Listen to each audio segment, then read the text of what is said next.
So thank you for selecting our paper. It is a great honor to accept this award. As introduced, I'm Xi Yang, a PhD student from Professor Yingzhou's lab at Purdue University, and today I'm going to share with you some results about this topic. So reprogramming single cells into multicellular meristems and give some insights into sex-type conversion and de novo meristem formation in the fern Ceratopteris. So stem cells are important in multicellular organisms. They can self-renew and differentiate into specialized cells. Today we are going to talk about plant meristems. Plant meristem is a group of undetermined and undifferentiated stem cells. With active cell division, meristem can drive organ formation. For example, shoot apical meristem in plants, they are responsible for all of the above ground organs. And meristem is essential for plant growth, plant development, and also plant reproduction. Also, meristem serves as an ideal system to study the balance between cell proliferation and cell differentiation. So these are all the images from different shoot apical meristems of different flowering plants.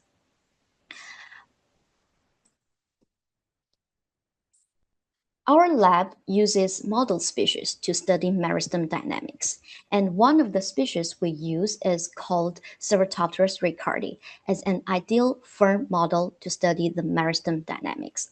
Plants showed alternations of generation, and in Ceratopteris, the diploid sporophyte generation and the haploid gametophyte generation can live independently of each other, which means that these gametophytes, they are free-living haploid and they're ideal systems to conduct research and they can show phenotypes easily.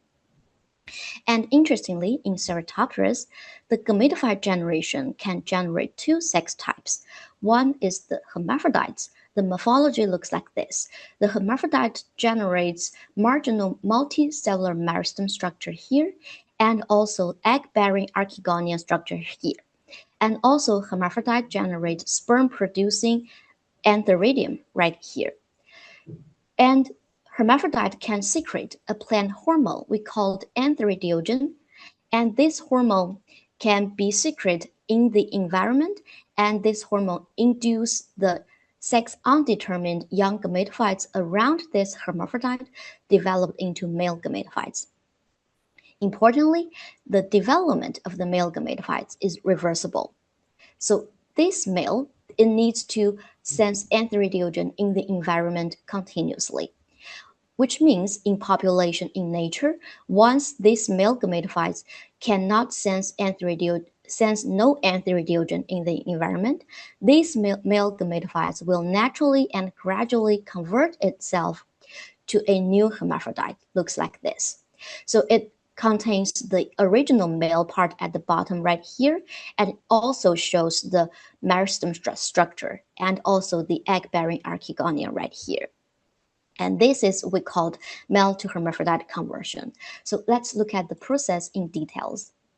In hermaphrodites, at 2 days after germination, we already seen an initial meristem structure here.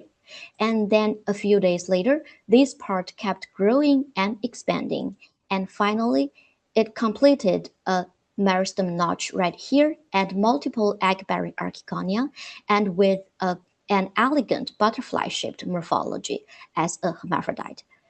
And the males at 2 days after germination is already differentiated sperm-producing antheridium right here. And a few days later, this male kept growing, but without meristem structure, the size of the male gametophytes is limited. And finally, most of the cells in the male gametophytes will differentiate into sperm-producing antheridium, and the morphology will look like this. So how about the male to hermaphrodite conversion?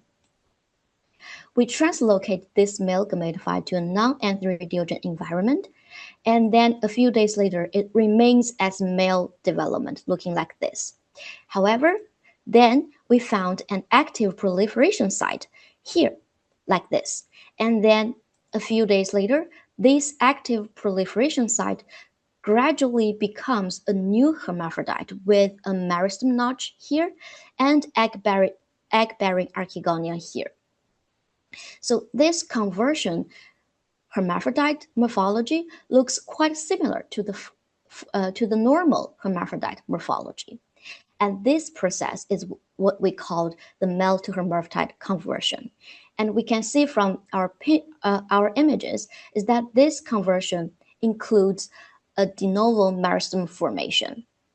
And makes this conversion an ideal system to study the cellular dynamics of the de novo meristem formation. So with that research goal, we generated transgenic lines for Ceratopteris with a ubiquitous nuclear marker. As our results show, we can see robust signal, GFP signal in both hermaphrodites and male gametophytes. The signal has been shown in each single cell and also every structure, including meristem, archegonia, and antheridium, and also the gametes in the sex organs. So this is the zoomed in picture of the archegonia, and we can see the egg cell. And this is the zoomed in picture for the antheridium. You can see the sperm in the antheridium also shows GFP signal. So our transgenic lines would be a powerful tool for us to study the male to hermaphrodite conversion at single cell resolution. So with that, we start to perform our long-term non-invasive time-lapse imaging. We translocate the male gametophytes to a non-antheridiogen environment and then scan the samples under confocal at starting time point. And then we scan samples every 6 hours. We can see that each green dots represent each nucleus in the sample. And we can even capture the cell division in the metaphase of the cell cycle. And then we keep imaging, and then we found that the samples can divide new daughter cells, and the sample kept growing. And at 60 hours, we found an initial meristem has been emerged right here, characterized by an array of the nuclei. And then after that, we found that this part seems to become larger and larger. And at 108 hours, we found that the egg-bearing archegonium start to initiate. And at 120 hours, we found that this archegonium continue to develop and the meristem notch has been apparent. And until now, a conversion from male to hermaphrodite has been completed.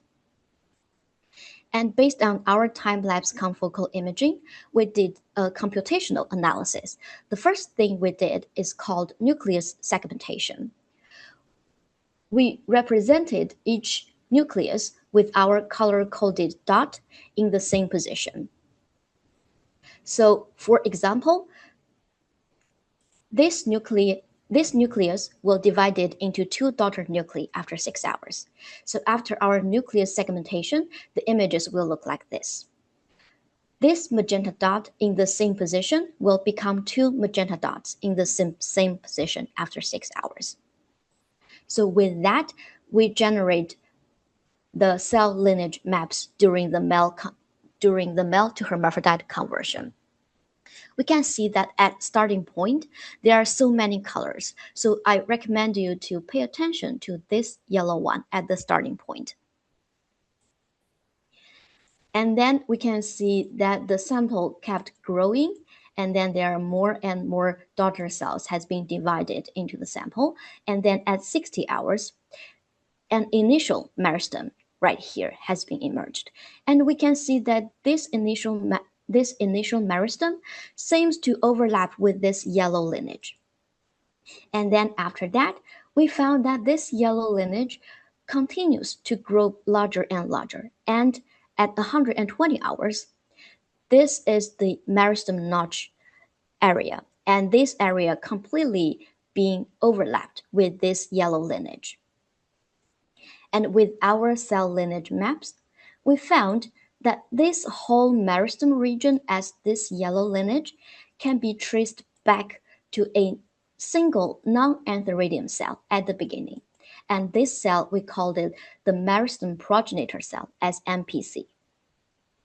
So from our cell lineage maps, we found that this meristem lineage seems to have more daughter cells than other lineages, which means that perhaps the active cell division might be associated with the meristem formation.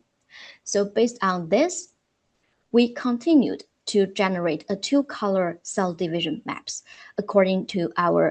based on our confocal images, with the magenta dots representing the dividing cells in this time period, and the green dots representing the undividing cells in this time period. And based on our results, we found two phases existing in this male to hermaphrodite conversion. So the phase one is right here. It occurs before meristem initiation. And we can see that in phase one, the magenta dots are everywhere, which means that the cell division happens quite randomly.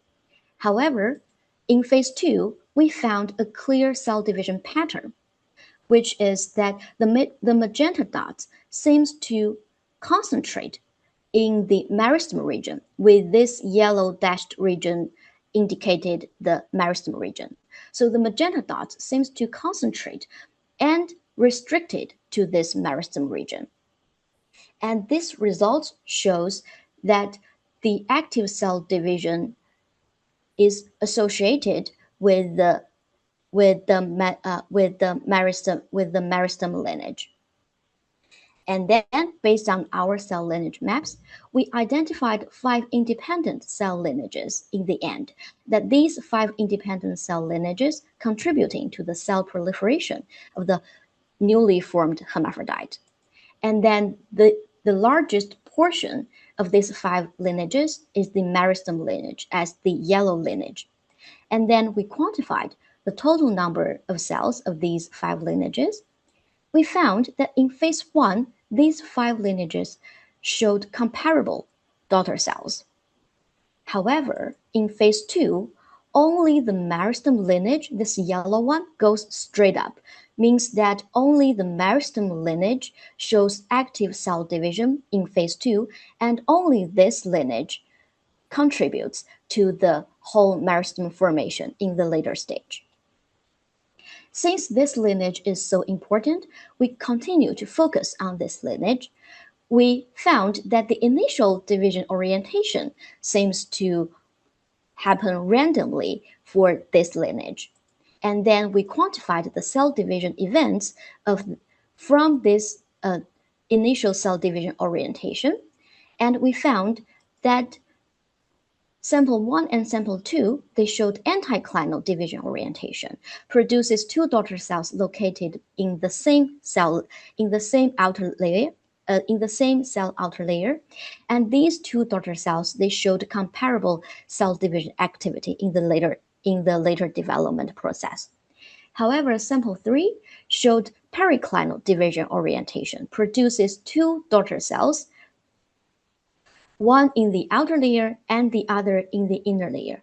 The daughter cells located at the outer layer showed much higher cell division activity than the daughter cells located in the inner layer.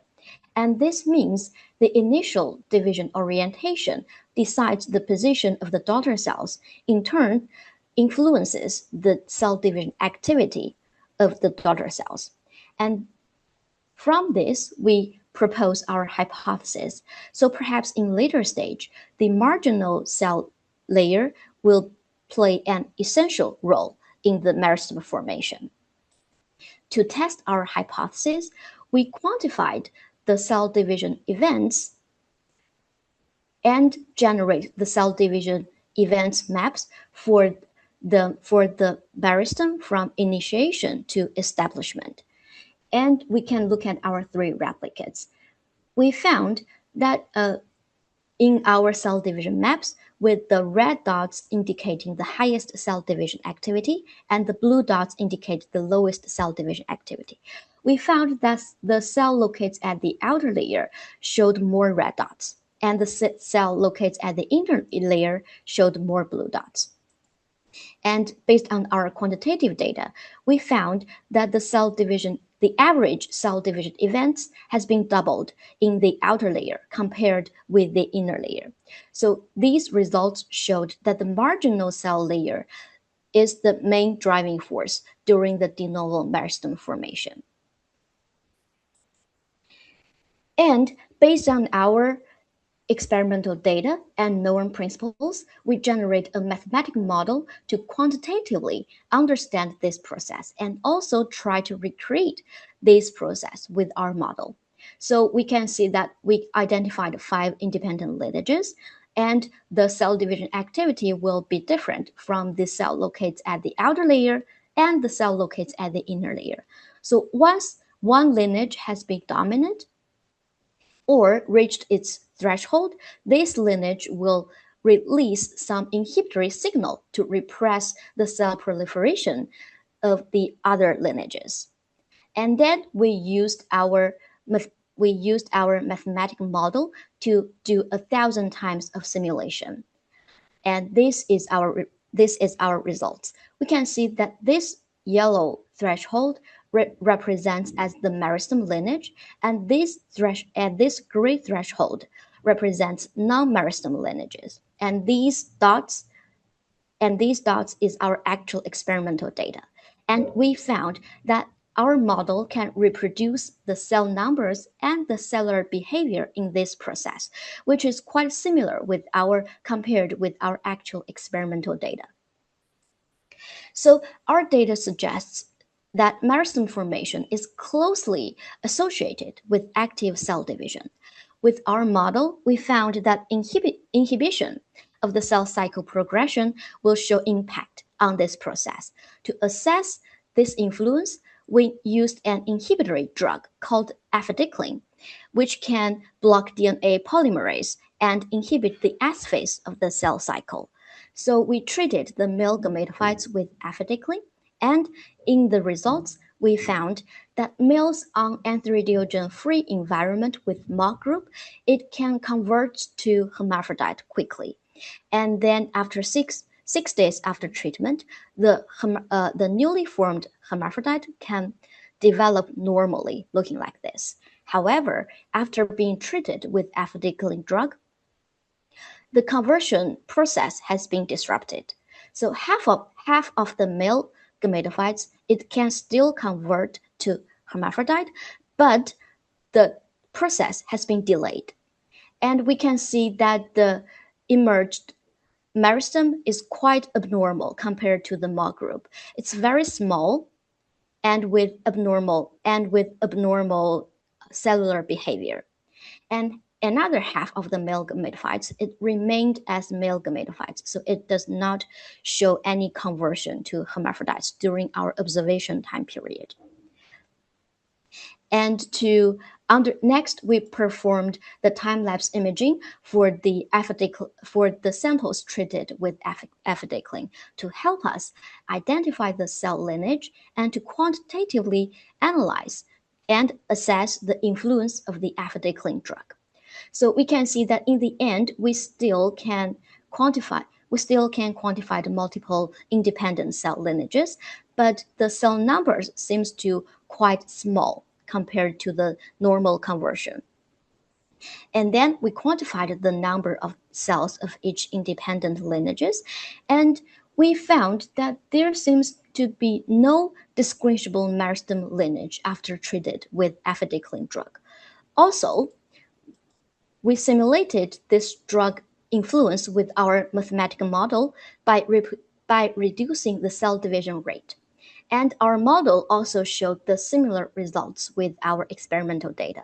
So there are no distinguishable meristem lineage can be found in all lineages during our observation time period.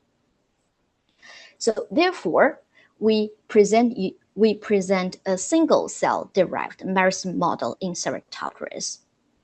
So at the starting point, the non-antheridium cell in the male gametophytes, they all start identical at the beginning time. And then after sensing no antheridiol in the environment, some non-antheridium cells will grow or divide into daughter cells more quickly due to random fluctuations in the division timing. And then we have two methods to explain this conversion. One is the threshold version, which means that each lineage has one threshold, and then once they reach this threshold in division activity, the dominant lineage will start to release an inhibitory signal to repress the cell proliferation of other lineages. And the other explanation is the mutual inhibition version, which means that all cells inhibit others at the beginning, and the strength of the inhibition will increase with they have more daughter cells. So with more daughter cells, you will have stronger strength to inhibitory other lineages. And both explanations can lead to the same results, which is we got the meristem lineage continues to grow and becomes the dominant lineage in the later development stage, and other lineages will be inhibited by this meristem lineage, and other lineages will slow or even stop at the cell division events. So therefore, we showed that re-entering and maintaining cell cycle reprogression is essential for male to hermaphrodite conversion and de novo meristem formation in Ceratopteris. So at last, I want to thank our collaborators for their beautiful computational work and their support, and also thank all our members or our members at Joe Lab in Purdue, and also thank our founding agency for supporting this project. Yeah, thank you for listening, and I'm ready to take any Thanks questions. very much. That was really beautiful, elegant talk, and great data. So if anyone in the audience has any questions, please do put them in the Q&A box. I would like to start with one, which is Okay. your model suggests that the initial random fluctuations in the patterns or the rates of cell division are what trigger the initial differences. I wonder how confident you are in that, or could it be that there is already a spatial pattern that's influencing the division rates, albeit that there is flexibility within that spatial pattern. So you mean Since stage the two, sum lineage? you're Yeah. saying this is random fluctuations, but there could Yes. be pattern that you just don't see. I don't know. It may be that you've looked enough times to know that the pattern, the initiation really is random, but I wondered if there could also be an element of pattern there. Okay, so based on this question, the random fluctuations is that once we observe during this male to hermaphrodite conversion is that we found the meristem lineage, the MPC cell, it doesn't kind of say it will come from this cell, or it will come from the left cell, or it will come from the right cell. So it does not have a fixed position for this cell. And once we kind of observed many samples, and the meristem will be emerged from different angles and from different cells, and that's why we thought that each cell has the ability to become the meristem lineage. Okay. So this is random, and then why this cell can become the meristem lineage is due to perhaps sometimes this cell will kind of divide divide twice, then other cells might divide once, and this I think is random. But we also do observe some situation is that sometimes this male will generate two meristem lineages, which means that Okay. they will have two meristem Okay. after after the conversion. And in this case, we think that it might be that these two NPCs at the starting point, they kind of synchronized at the cell division timing. Mm. Okay, thanks. One more quick question. Yeah. Um, from the audience is what is the source of antheridiagen in the environment? I kind of wondered that myself. Oh, oh What's yeah. triggering whether the cells see Uh-huh. this or not? Yeah, I know. Actually we have many evidence that there are three types of antheridium in ferns. And one type of the antheridium belongs to one type of the gibberellin. Okay, Yeah, and we also have some evidence showed that they might have some relations with the brasinol acid. okay. And where do they come from? It comes from the hermaphrodite, but we are still Okay, try to working on where of the hermaphrodite okay, can secrete the okay. antheridium. Yeah, Well, thank I've you. got one more quick question, then we have to Mhm. move on to the second talk, which is from Virginie Coutier Orgogozo. And that's thanks for your nice talk. Did you try to ablate some cells to test the inhibition model, whether if you ablate some cells, does someone else take over? Yes, our previous colleague, Dr. Geng Yuan, she has already done the ablation experiments, and she found that if we ablate the meristem region and the other cells, a new meristem will be Okay, regenerated from other lineages. However, if we ablated the non-meristem region, and the cell division will not be affected. okay. Well, Yeah, thanks and very much again. okay, yeah, okay. Thanks Thank very you. much. We should move Thank on you. now. So thanks again, Hmm. Yi. Okay. Ji.